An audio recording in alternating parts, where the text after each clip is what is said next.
오늘 우리 계속하는 세계대회나 현실대학교 노희천 교수님을 모시고 진행하도록 하겠습니다. 오늘은 전국 기업리 개선 방안이라는 주제로 노희천 교수님께서 발표를 해주셨습니다. 간략하게 노희천 교수님 소개를 드리면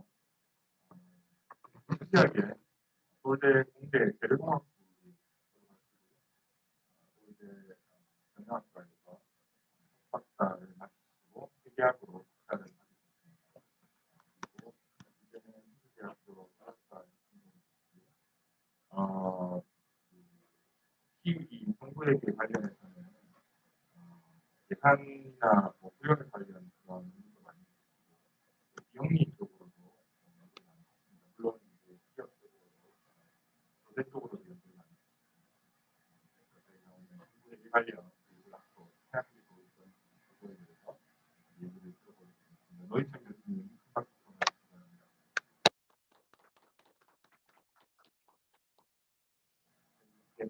좋은 급이 감사드립니다. 다시 한번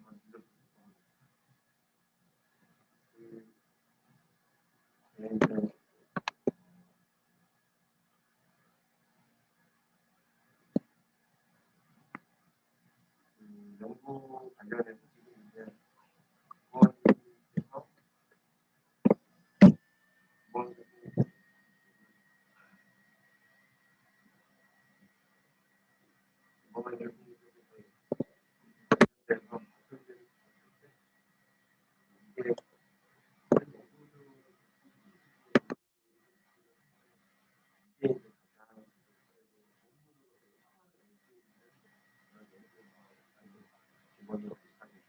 아직 이게 이제 좀 수정을 해야 되는 부분들이 있습니다. 더 연구를 좀 보완해야 되는 부분들이 있고요. 간단하게 시작하기 전에 제가 이제 지금 하고 있는 연구 분야를 좀 말씀을 드리면, 제가 이제 박사학위는 세무회계 쪽으로 연구 논문을 썼고요. 그래서 주 전공은 이제 세무회계 연구를 합니다. 주로 이제 법인세 관련된 연구들을 아무래도 많이 하고요. 이제 제도적인 부분 최근에는 이제 좀 하고 있습니다. 고용 관련된 거라든지 근로 관련된 세제 지원 이런 부분들은 논문으로 쓰기는 좀 어려운 부분들이 있기는 한데, 이제 제도적인 부분들 좀 쓰고 있고, 그렇게 이제 세무와 관련된 걸 하다 보니까 제가 정부에게 관심을 갖게 된 이유가, 이제 국가를 중심으로 세금이라는 거는 이제 수입에 해당이 됩니다. 보통 세수라고 하는데, 그러다 보니까 균형 있게 정부 측을 공부하려면, 이제 국가 사이드를 좀 공부를 하려면은 지출도 함께 봐야 되는 것이지 않은가. 그래서 이제 정부 회계 쪽에 관심을 갖고 지금 연구도 병행해서 하고 있고요. 그런 연구들 관련해서 이제 말씀해 주신 것처럼 불용액 관련된 거라든지, 또는 여러 가지 이제 이제 재정 운영과 관련된 부분들을 볼 수 있는 내용들을 좀 보고 있습니다. 지금 초안으로 하고 있는 건 기금 사용과 관련된 그런 부분이라든지, 또는 국가 채무 관리도 아주 중요한 사항들이니까 그런 어떤 결산 보고나 계획 보고에 개선 방안은 없는지, 그런 연구들을 좀 지금 진행을 이제 시작 단계인데, 그런 여러 주제들을 하는 중에 오늘은 이제 비영리, 정부 회계, 비영리 회계, 교육과 관련된 부분들을 좀 다뤄보는 그런 연구를 좀 가져왔고요. 네. 이게 있는 거군요. 감사합니다. 지금 책자로는 3쪽에 있고요. 지금 이 부분은 이제 관련돼서 이제 연구가 어떻게 진행이 된 거고, 그 연구의 내용은 주된 연구는 이제 설문조사를 한 부분이어서 그런 부분들 좀 소개를 하면서 정부 비영리 회계를 좀 더 교육을 잘 시킬 수 있는 방법이 뭐겠는가, 그런 거를 고민한 그런 연구 과제고 이제 논문이 되겠습니다. 그래서 여기 계신 분들께서도 이제 궁금한 거 있으시면 언제든지 말씀해 주시면 저도 도움이 될 것 같습니다. 다음 하나 넘겨서 보시면, 이 연구 같은 경우에는 조세지정연구원의 이제 국가회계재정통계센터에서 지금 국가회계를 이제 발생주의를 도입했다, 보통 이야기들을 그렇게 많이 하는데, 결산에만 발생주의가 도입이 된 겁니다. 예산에는 아직 발생주의가 도입이 안 된 거고요. 그래서 제가 이제 국가회계 결산에 발생주의가 도입이 됐는데 지금 이제 11년부터 보고서가 나왔으니까 이제 10년이 됐는데 그 부분과 관련해서 여전히 많은 사람들이 질문을 하고 있습니다. 과연 발생주의를 도입해서 국가회계를 결산했더니 뭐가 좋아진 거냐? 그런 부분에 있어서 여전히 질문들이 있습니다. 그래서 이제 그런 어떤 그 국가회계를 새롭게 이제 발생주의를 도입한 이후 뭐가 좋아졌는가를 이제 계속 고민하던 차에 이제 그 국가회계재정통계센터 측에서 우리가 교육도 좀 어떻게 지금 바뀌어가고 있는지 한번 보는 게 좀 필요한 시점이지 않겠느냐. 그래서 이제 작년에 시행했었던 연구가 되고 목적은 어떻게 보면 정보회계 교육을 좀 더 개선시킬 수 있는 그런 방법은 뭐겠느냐. 그거의 하나로 사실 좀 무리되는 거긴 한데 정보회계 교육의 표준화 방안.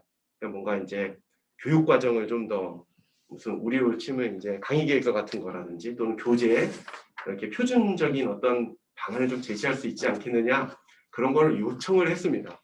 근데 사실 그렇게까지는 어려운 것 같고요. 워낙 강의하시는 분들이 다양한 주제로 폭넓게 하실 수 있기 때문에 그래서 표준화 방안을 제시하는 게 목표이긴 했는데 이제 실제 제시한 건 아니고 그러니까 하나의 예를 제시는 했습니다. 그래서 그런 부분들을 시도를 했고요.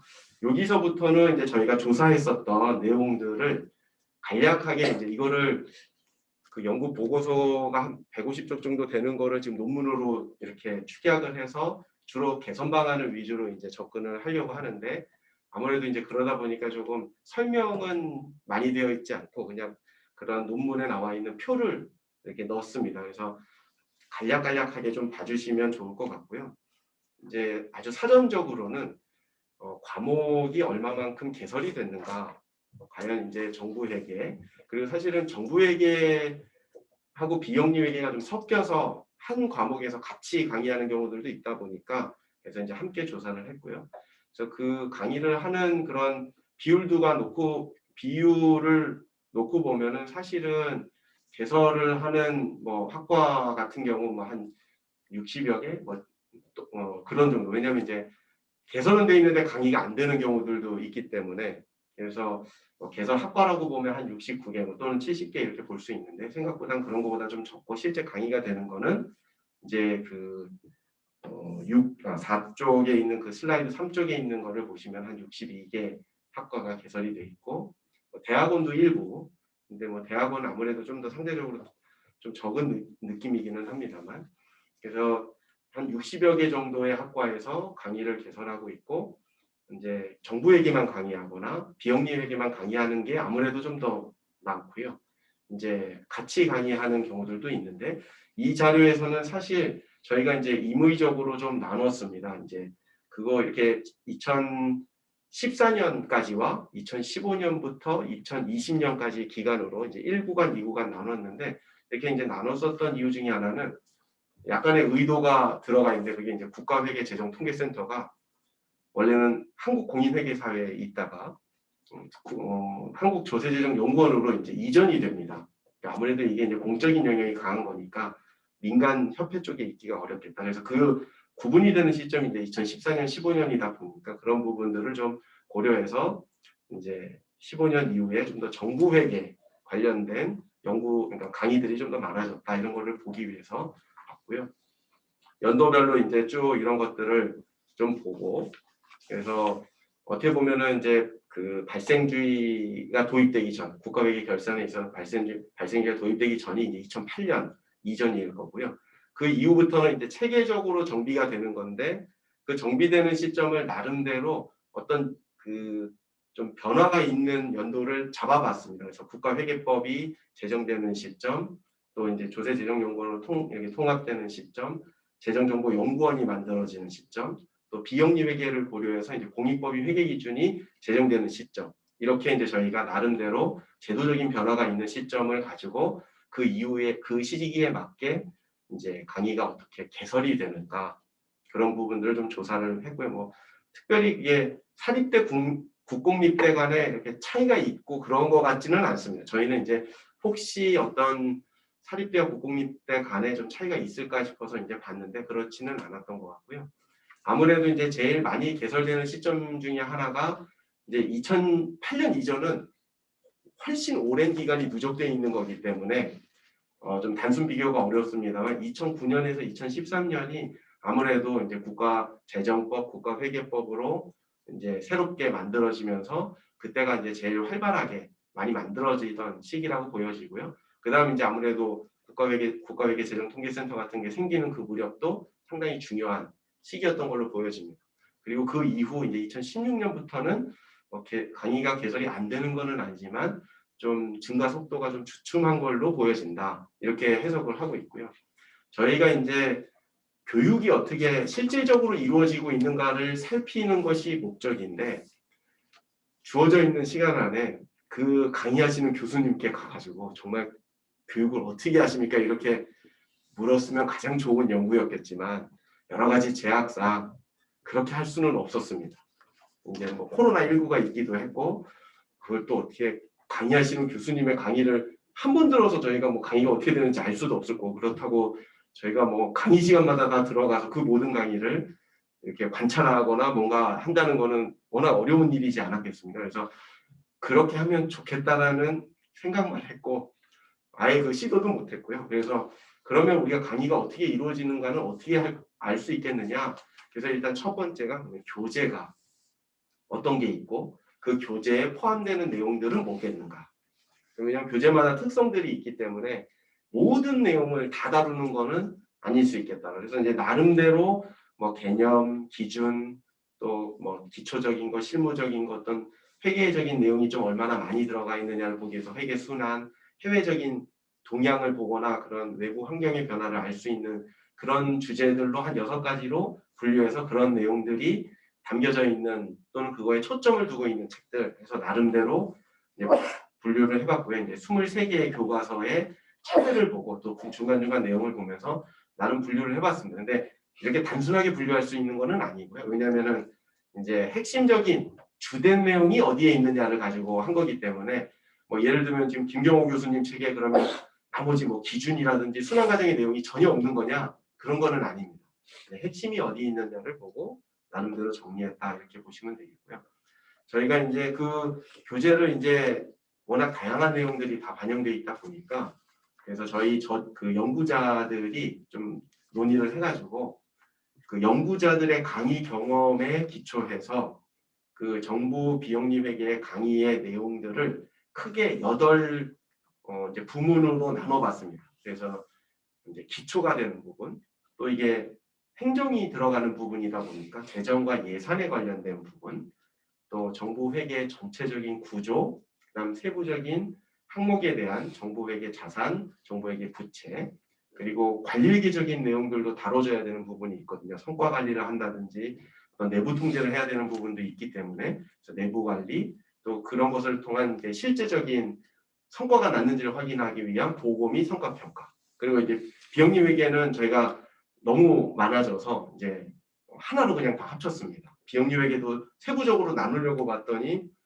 이제 뭐 각 분야마다 다 물어줘야 되더라고요. 뭐 이제 의료 분야라든지 학교 분야라든지 뭐 이제 비영리 이제 자선단체라든지 이렇게 종교단체 이렇게 다 물으려고 했더니 그러면 이제 너무 범위가 광범위해져서 비영리는 좀 축약을 했고 그 8개로 나눈 거에 보면 이제 동그라미 1번부터 3번, 뭐 동그라미 4번부터 13번 이렇게 세부 설문 문항들을 또 이제 설정을 했습니다. 그래서 이런 내용들의 주제들을 강의를 하고 계신지 얼마나 중요하다고 생각하고 계신지를 이제 그 강의하시는 교수님 43분에게 이제 보내서 설문조사를 한 게 이제 이번에 연구가 되겠습니다.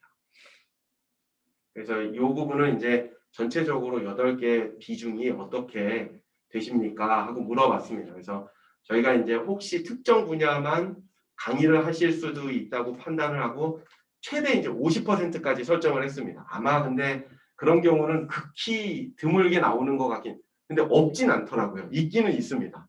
저는 사실은 50% 이상은 설마 있을까 하는 생각으로 그렇지만 여러 가지 주어져 있는 제약 조건 항에서는 이제 저 중에 아주 특정 부분만 강의를 하실 수도 있다라고 생각을 하고 이제 50% 이상까지 물었는데요. 대부분은 한 저 부분에서 이제 한 20% 안팎으로 배분을 하시는데 이게 아마 이게 딱 떨어지기가 좀 어려우셨던 것 같습니다. 이제 설문 응답하실 때. 그리고 이 부분들은 이제 저희가 평균을 내다 보니까 이렇게 되어 있는데 전체적으로 8개 부문을 고르게 강의하시는 걸로 보여집니다. 전체적으로. 근데 저희가 이제 이 표를 만들면서 어디에 초점을 뒀었냐면 그 오른쪽에 그 비중의 순위를 좀 부여를 했습니다. 그래서 그 각각의 평균을 내 가지고 그 편차가 크지는 않고 이게 뭐 통계적으로 의미가 있는지 없는지는 저희가 분석을 따로 하지는 않았는데 일단 정보회계, 비영리회계와 관련된 수업에서 가장 대부분의 교수님들이 시간을 많이 쓰시는 걸로 보여지는 건 4부의 그 정보회계 자산, 회계 수업이 좀 더 초점을 두어지고 정보회계에 있어서의 자산의 파트에 대한 부분이 가장 많이 다뤄지는 걸로 보여지고 그거에 이제 연이어 가지고 사실 자산을 다루게 되면 부채를 함께 다루게 되거든요. 그래서 이제 자산 부채 그 4부, 5부가 가장 많이 다뤄지는 부분으로 보여집니다. 그리고 이제 그 다음에는 아무래도 이게 일반 기업에 대한 회계와 좀 다른 부분은 국가가 하는 데 있어서의 좀 특징이 있거든요. 그게 이제 재정과 예산이라는 부분에서 다뤄지니까 그게 이제 세 번째로 많은 걸로 보여지고 그 다음 중요한 거는 회계를 하는 이유는 보고하고 성과평가하는 부분이니까 그래서 이제 7부가 네 번째 순위로 이제 강의의 비중을 많이 차지하는 걸로 보여집니다. 그리고 아마 이제 기초와 관련된 부분들은 이제 중요한 거기는 한데 이제 기초라고 했기 때문에 아마 시간상은 조금 적게 쓰시는 것 같아서 그게 이제 5번째 순위고 그 다음 사실 이제 6위, 7위, 8위부터는 특히 이제 7위, 8위로 갈 때는 좀 편차가 좀 더 커지는 느낌입니다. 그래서 제일 마지막으로 이제 정부회계, 비영리회계에서 가장 다루지 않는 분야 중에 하나가 관리회계.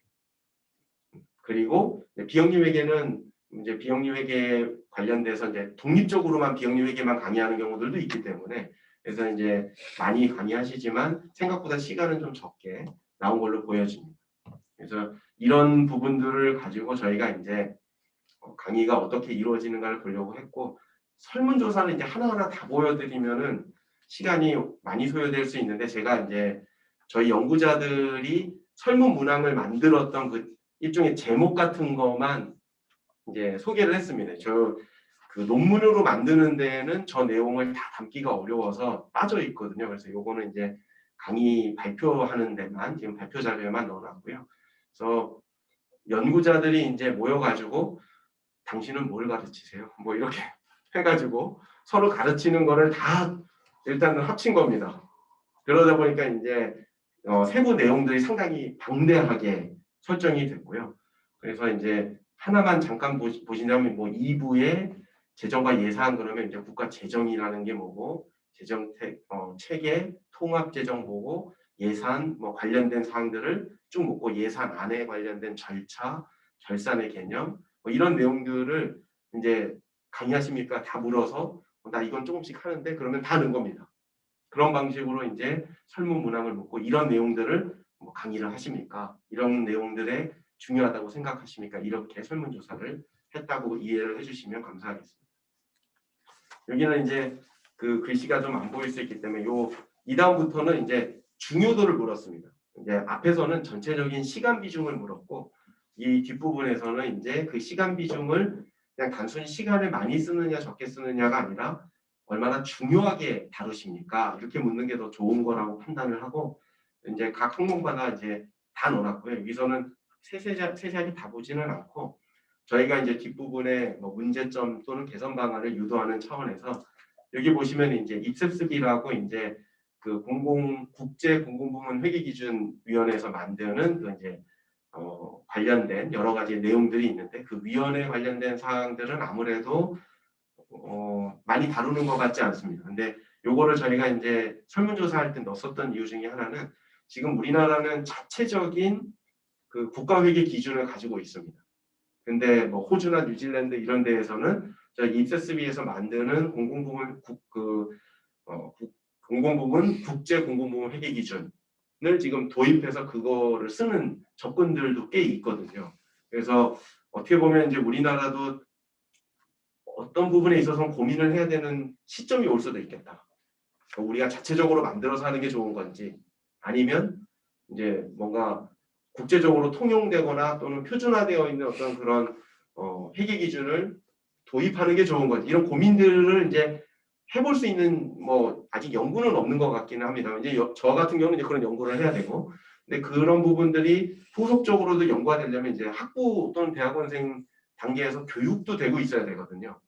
그런 의미에서 저는 국제적인 동향을 좀 중요하다고 생각을 하고, 연구자들은 이제 설문에 넣는데 뭐 생각보다는 그렇게 중요하게는 많이 할애를 못하는 게 아닌가, 뭐 그런 부분에 있어서 특징을 좀 찾았고요. 여기 재정과 예산 관련된 부분에 있어서는 아무래도 이제 그 회계 쪽에서 경영학 쪽에서 좀 강의가 많이 개설되는 경향이 있다 보니까 좀 상대적으로 중요하다고는 하시지만 이제 예산 관련된 특히 예산의 절차 이런 부분들이 조금 약하게 강의가 되는 게 아닌가, 그런 부분들도 좀 봤고요.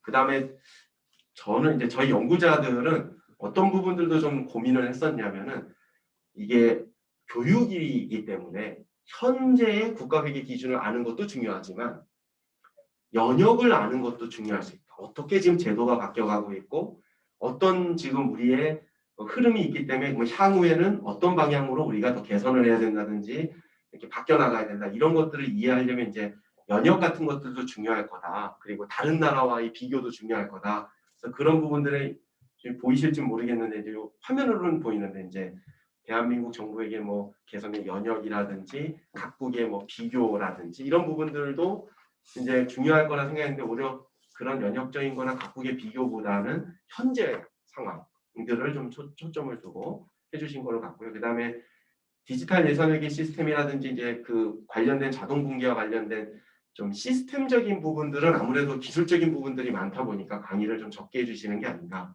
그런 생각도 좀 해봤습니다. 그리고 아무래도 이제 자산부채는 고르게 제일 많이 다뤄주십니다. 회계 경영을 기본으로 해서 강의들을 많이 다루고 계시기 때문에. 근데 여기 이제 뭐 다 알고 계시겠지만 일반 그 기업과 관련된 어떤 회계 수업에서 잘 다루지 않는 그런 부분들 중에 하나가 이제 뭐 민간 투자 사업 관련된 부분이라든지 국고금 관련된 부분, 또 재정 융자 제도, 그 재정 융자 제도로 인한 뭐 융자 보조금과 충당금, 뭐 이런 부분들까지 이제 강의하시는 교수님들이 우리 저자 중에 있어서 이런 내용들도 강의하는지 한번 확인을 했고, 뭐 하시기는 하는데 아무래도 이제 이렇게 좀 정부회계 영역에서만 다뤄지는 부분은 좀 상대적으로 같은 자산 부분에 대한 것 중에는 좀 강의의 중요도가 좀 떨어지는 걸로 생각이 되고요.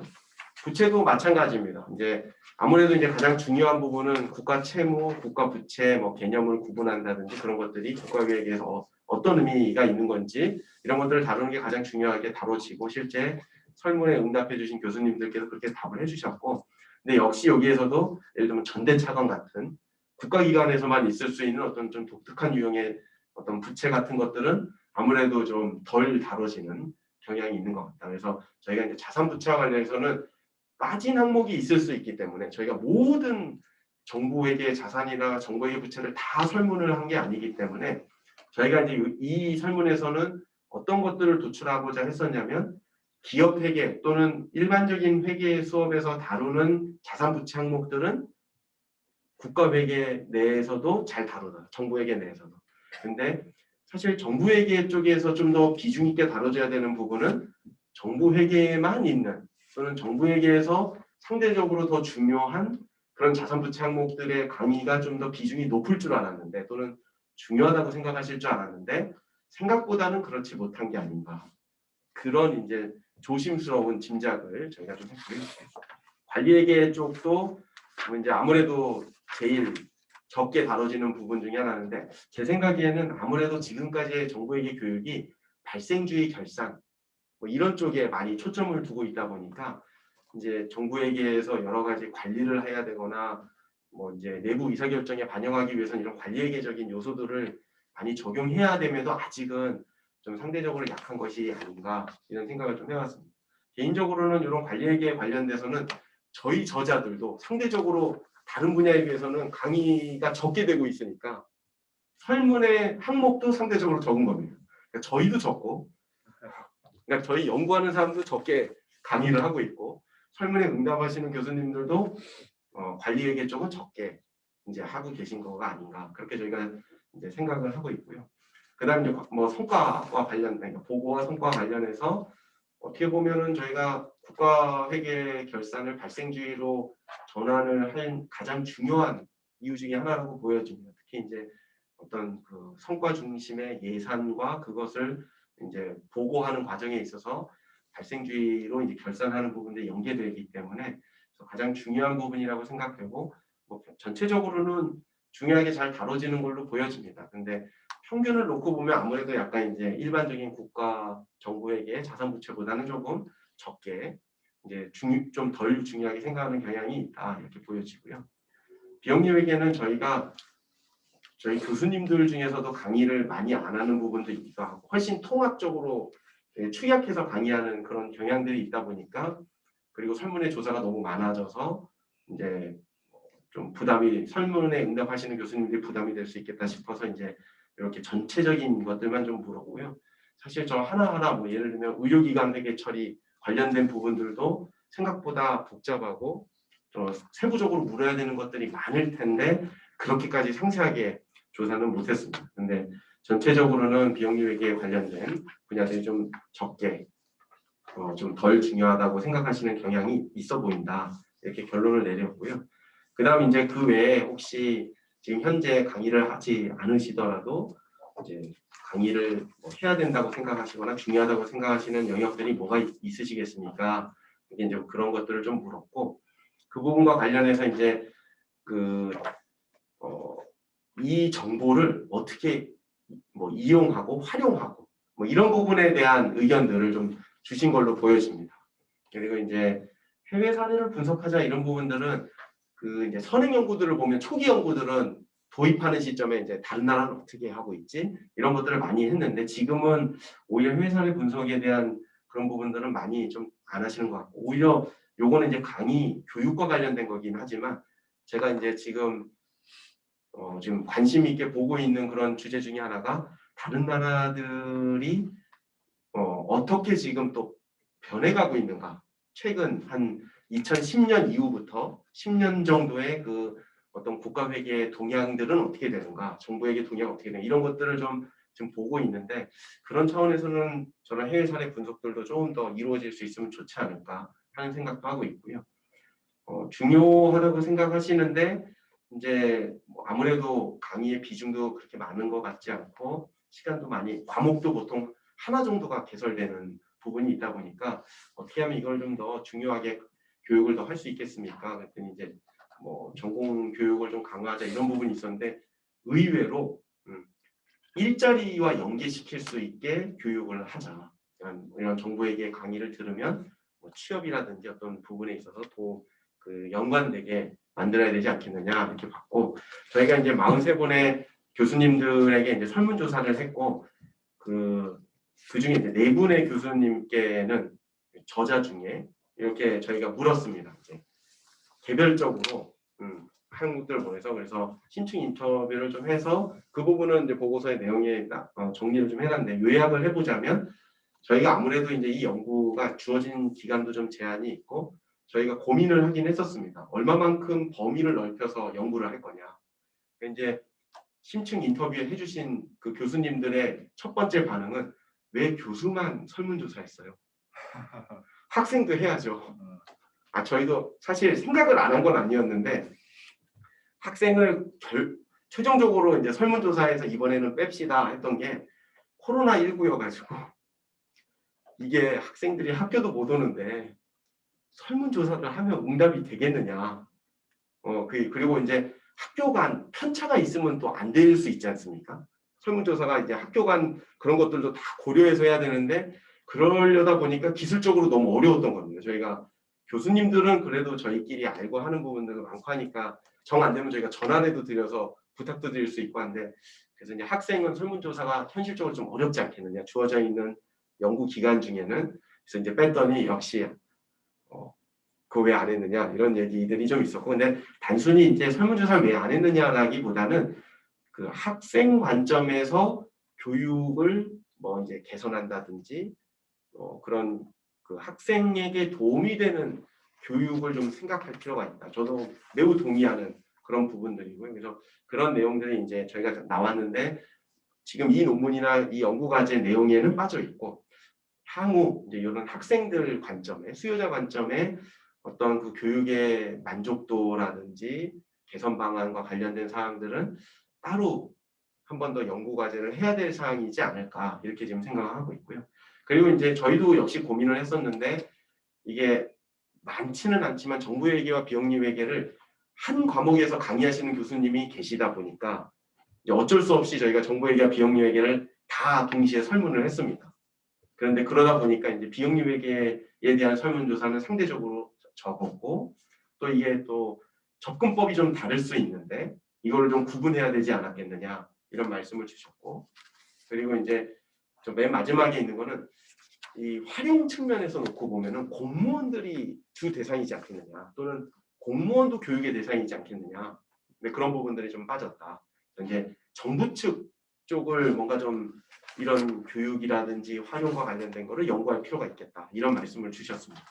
이런 설문조사와 또 전문가의 어떤 심층 인터뷰를 통해서 저희가 이제 문제점이라고 본 부분, 개선 방안이라고 본 부분 이런 부분은 이제 저희도 지금 계속 고민하고 있고 이 부분을 좀 더 체계적으로 좀 정리하는 것이 아직 논문에 남아있는 과제여서 여기는 좀 간략하게 써놨는데 저희가 본 바로는 국제 동향에 대한 교육이 좀 보완되면 좋겠고 관리회계적인 차원에서 이제 교육이 좀 더 보완돼서 특히 이제 활용과 관련된 연계하는 관리회계적으로 정보를 분석해내고 그것에 분석한 그 정보에 따라서 의사결정에 반영하는 그게 이제 관리회계 아주 중요한 그 구조지 않습니까? 그런 내용들을 좀 교육할 수 있는 방안을 찾아야 되겠다.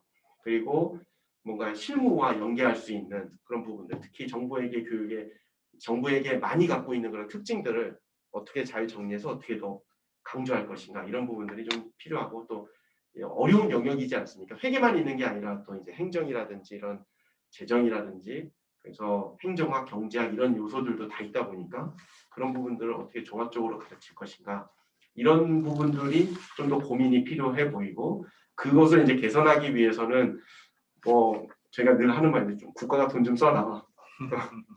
정부 맨날 정부에게 이렇게 결산 그 관련된 걸 발생주의로 전환시켜줬는데 뭐가 좋아진 거냐 이렇게 말만 하지 말고 그런 부분에 있어서 정말 실효적인 도움을 받기 위해서는 정부가 좀 돈을 쓸 필요가 있다.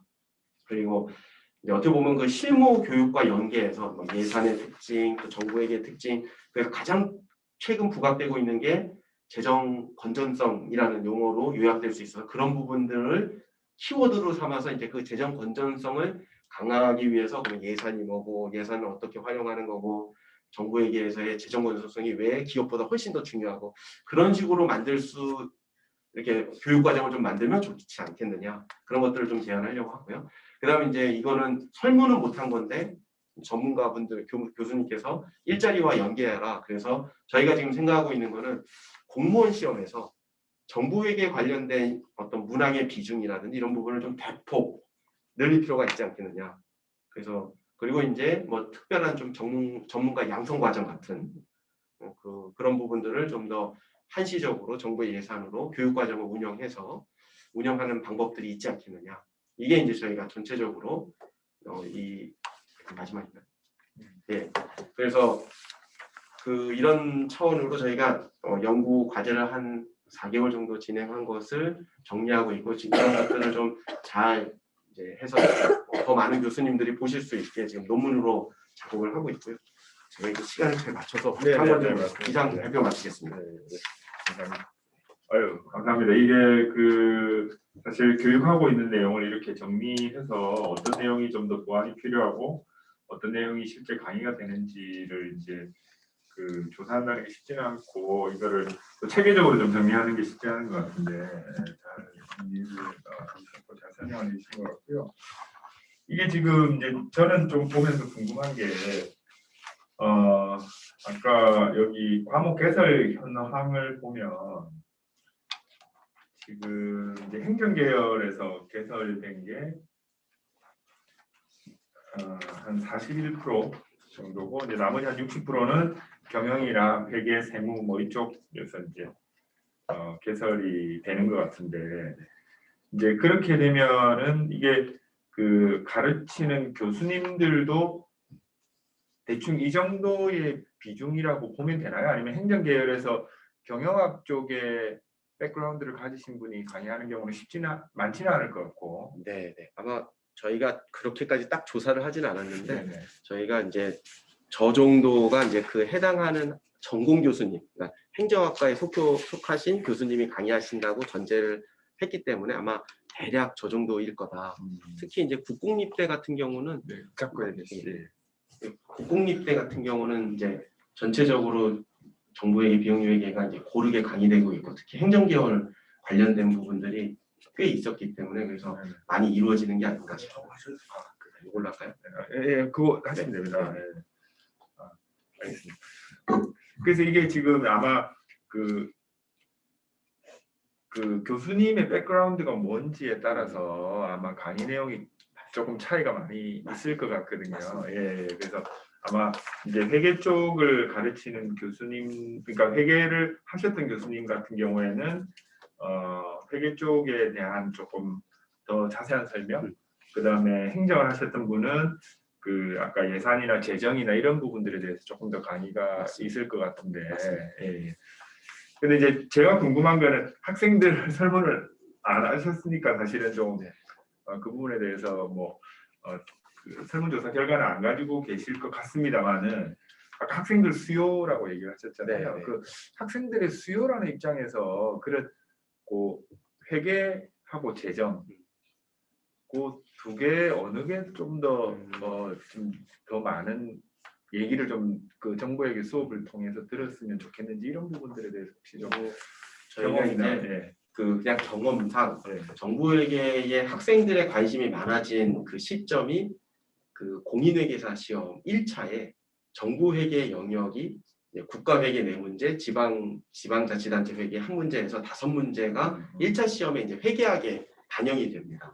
그리고 지금 최근 논의로는 이 정부회계 영역을 조금 더 비중을 늘리자 이런 얘기가 있는데 그러니까 그 정부회계 쪽의 시험 문제가 공인회계사 시험에 들어가다 보니까 공인회계사 시험 준비하는 학생들이 정부회계 수업을 좀 더 듣게 되는 그런 현상들이 있었거든요.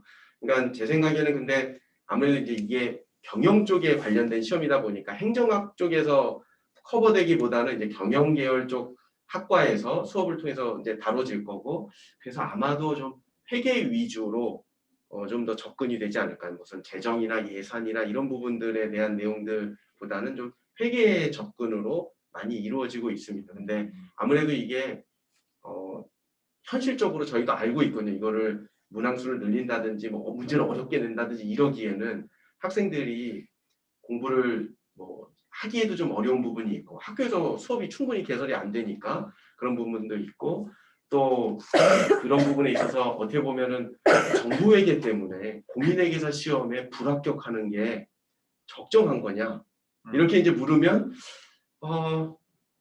아니 회계사니까 정부회계도 잘해야지 이렇게 말할 수도 있지만 그런데 이제 그거는 그냥 기본만 하면 되는 거 아니야? 이런 의식도 있다 보니까 아직은 뭐 정부에게 관련된 문제의 난이도라든지 문항수가 그렇게 크지는 않습니다. 근데 조금씩 사회적으로 정부에게 관련된 그런 전문가 수요가 늘어나고 있다고 지금 보여지기 때문에 아마도 이제 그런 부분들이 이런 시험 제도에 반영이 되면 학생들의 수요가 늘어날 거다라고 보고 있고 그리고 그 늘어나는 부분에 있어서 공인회계사 시험 같은 거라면 회계 영역이 더 강조될 거다 이렇게 보고 근데 저희가 지금 아직은 그렇게 안 돼 있는데 공무원 시험에 회계학이 있거든요. 그렇죠. 근데 거기에 보면은 회계 원리 수준이라고 보기는 하지만 주로 기업 회계를 중심으로 문제가 되어 있습니다.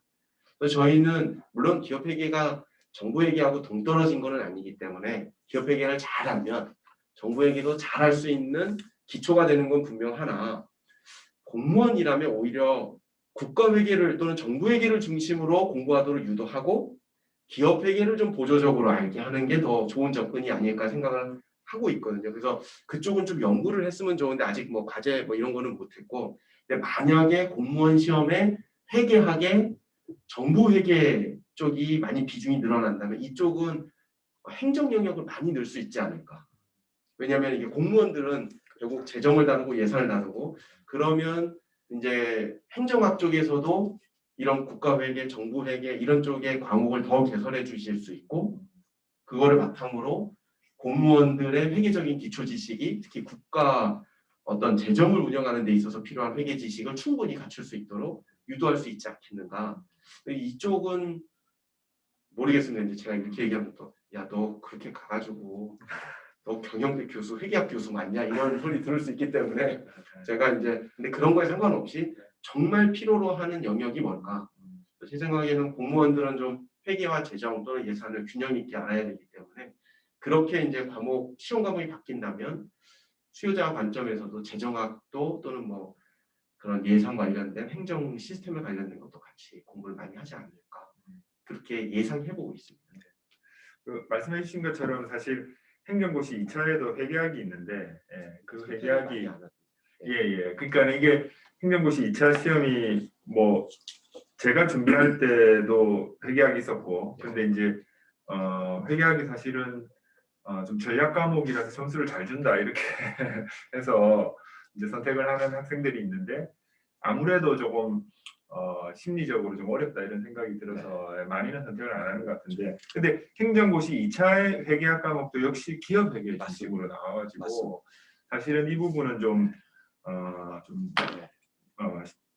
신속하게 좀 이 수정이 필요한 부분이 아닐까. 공무원들이 기업 회계를 아는 것보다는 정부 회계를 아는 게 훨씬 더 많은 도움이 되고 그래서 2차 과목의 이 회계학 시험에 출제 경향이 좀 바뀌면 학생들이 이제 지금은 이제 회계사 시험을 CPA 시험을 위해서 이제 경영학 쪽에서 좀 관심이 좀 있는 편인데 행정학 쪽에서는 사실 그 부분이 약한데 그 행정고시 2차 과목이 조금 바뀌면 좀 그런 게 강화되지 않을까 이런 생각이. 사실 이제 교수님께서 이런 발표 기회를 주셨을 때 이게 경영대에서 발표하는 거였으면 제가 뭐 굳이 우리 뭐 경영대 교수님들하고 이런 얘기 해봐야 근데 이제 이게 행정대학원 쪽에서 기회를 주신 거기 때문에 행정학에 기반을 두신 분들이 오셔서 보신다면 그러면 이제 이렇게 시험 과목을 뭐 좀 이렇게 바꾸는 그런 부분들은 행정학 쪽에 계신 분들이 요구를 좀 해주셔야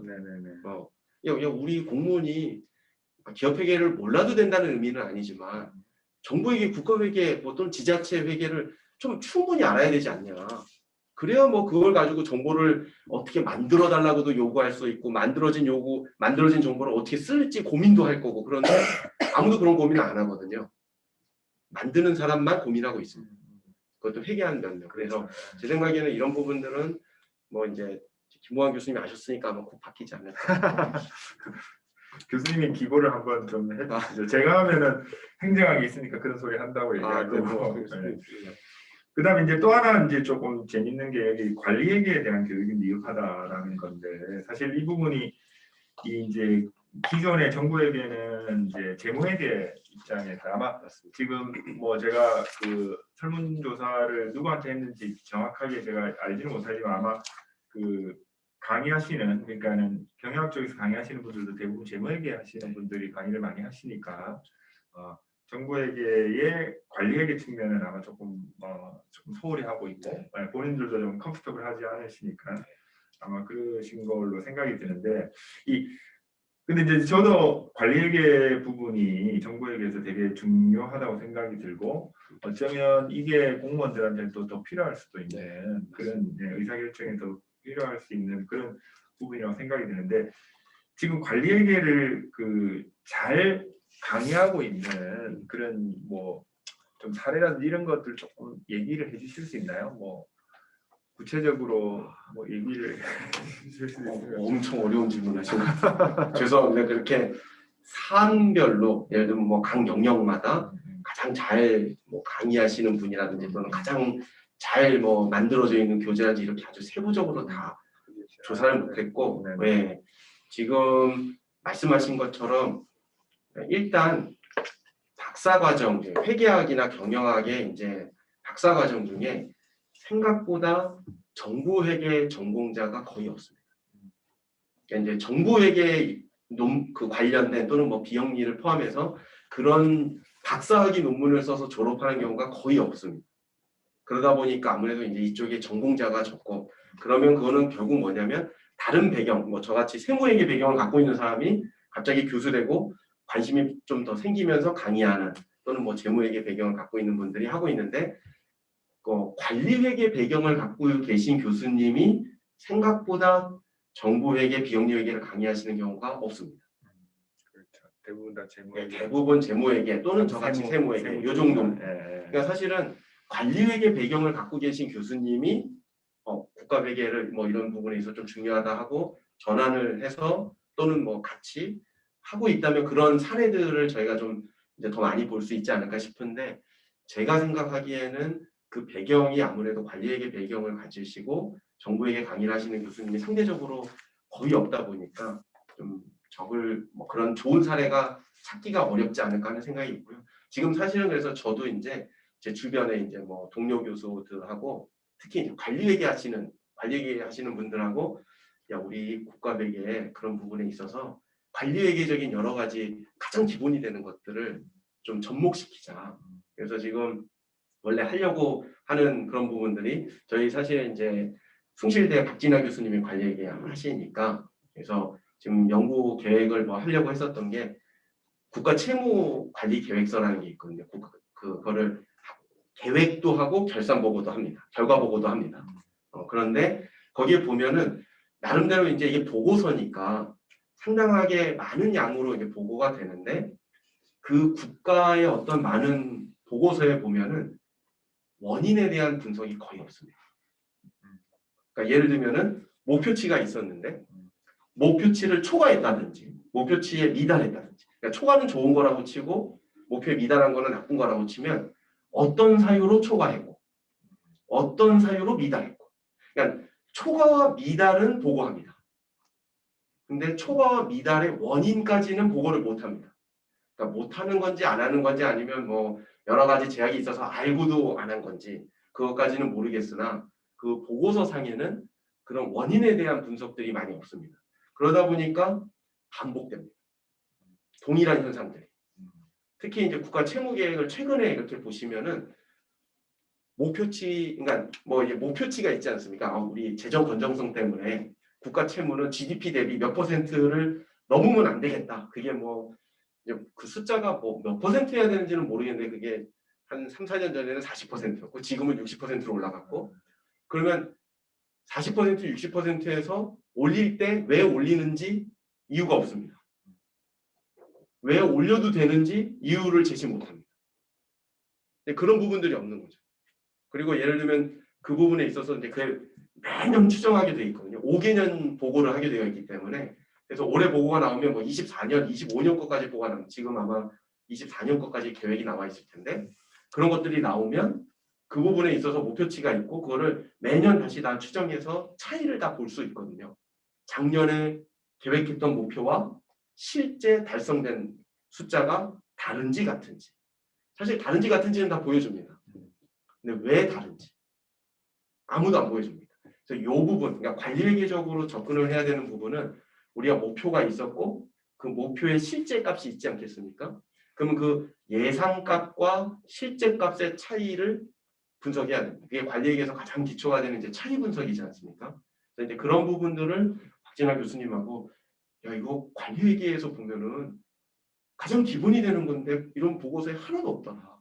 그러니까 우리가 좀 보고서를 그러니까 어떻게 차이 분석에서 원인을 찾는 부분은 저희도 아직 잘 모르니까 보고서를 그런 원인을 쓰게끔 보고서를 개선하도록 논문 하나 써보자. 뭐 그런 걸 이제 지금 박진아 교수하고 이제 해보고 있고 그런 방식으로 뭐 할 수 있는 것들은 각 영역마다 다 그렇습니다. 모든 국가 보고서에 특히 회계와 관련된 결산 보고나 계획 보고서에 보면은 그런 원인에 대한 진단이 두루뭉실합니다. 거의 없고. 그래서 그 부분이 좀 관리회계를 하시는 교수님들이 좀 많이 오셔서 이렇게 관리회계에서 다루는 그런 많은 분석 기법들을 좀 적용해 주셔서 이제 보면 그러면 그걸 가지고 이제 할 수 있는 게 차이가 이렇게 많이 났는데 원인이 이런 부분이 있다. 그러면 그거에 맞춰서 이제 피드백을 받아서 내년에는 똑같은 일이 뭐 안 일어나게 한다든지 또는 좋은 거였다면 그걸 내년에도 또 유지할 수 있게 뭐 그런 의사결정에 반영하는 절차가 할 수가 있게 되는데 지금 그게 없는 거죠. 그게 이제 관리회계 중요한 부분이지 않고 그건 어떻게 보면 이제 저희 회계학 쪽의 교수들이 이제 해야 되는 중요한 역할이라고 보고 있습니다. 네. 혹시 뭐 우리 학생들이나 질문 있나요? 없어요. 선생님은 사실 교육 쪽이어가지고 교육을 받는 입장에서 질문하기는 쉽지 않을 것 같은데 이게 지금 교수님 좋은 말씀 해주셨는데 사실은 한때는 우리나라도 마찬가지고 이 정부의 시스템이나 정부의 관리 방법이 훨씬 더 이렇게 선진적이어서 민간이 정부를 보고 따라하는 조직의 관리 방법이라든지 혹은 예산의 어떤 운영이라든지 이런 부분들을 민간이 이제 그 국가를 따라하는 그래서 국가가 끌고 가는 그런 형태의 어떤 시대. 그래서 우리 뭐 재무행정에 있어서 PPBS라는 그런 계획예산제도 같은 경우 보면 이제 정부가 먼저 전쟁이나 뭐 군수물자 조달이나 뭐 이런 것들을 위해서 이제 장기 계획을 세우고 그거에 따라서 매년 계획을 세우는 예산제도를 이제 운영을 했는데 그걸 보고 기업들이 따라하고 뭐 이렇게 이제 국가가 이끌고 나갔었던 그런 시대가 있었는데 지금은 이제 워낙 이 민간의 관리 기법이라든지 또는 이런 보고 기법이라든지 이런 것들이 이제 어드밴스돼 있는 상황에서 이제 국가가 그걸 보고 좀 벤치마킹하고 따라해야 되는데 사실은 지금 말씀하신 것처럼 그런 차이 분석 같은 아주 기본적인 어떤 관리의 기법조차도 사실은 국가에서는 지금 하지 않고 있는 상황이 있잖아요. 할 수는 있는데 최소한 보고는 안 되는 거예요. 네네. 그러니까 그게 이제 말씀하신 것처럼 할 수 있는데 못 하는 건지, 아니면 할 수 있는데도 불구하고 안 하는 건지, 혹은 할 능력조차 없는 건지, 그거는 뭐 조금 더 봐야 되겠습니다만, 그래서 그런 부분들에 대해서 아주 기초적인 관리의 기법, 그 중에 이제 하나가 사실은 이 정부회계고 또 말씀하신 정부회계 중에서도 또 관리회계 부분이 좀 그런 부분인데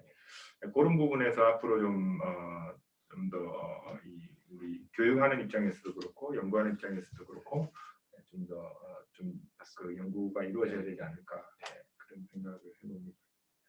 잠깐 이제 여기에는 없고 여기 이제 뭐 혹시라도 이제 연구를 더 하실 분들이니까 사실 지금 민간 영역에서는 그 ESG라고 뭐 많이 들어보셨을 수 있는데 뭐 이제 환경 관련된 거, 사회적인 책임, 또 이제 지배 구조 그런 부분들의 영역에 있어서 이게 이제 아주 중요한 화두로 지금 떠오르고 있습니다. 근데 그 화두는 사실 정부에게가 주도해야 돼요. 왜냐하면은 환경과 사회적인 책임을 하라고 만들어진 곳이 국가거든요, 정부거든요.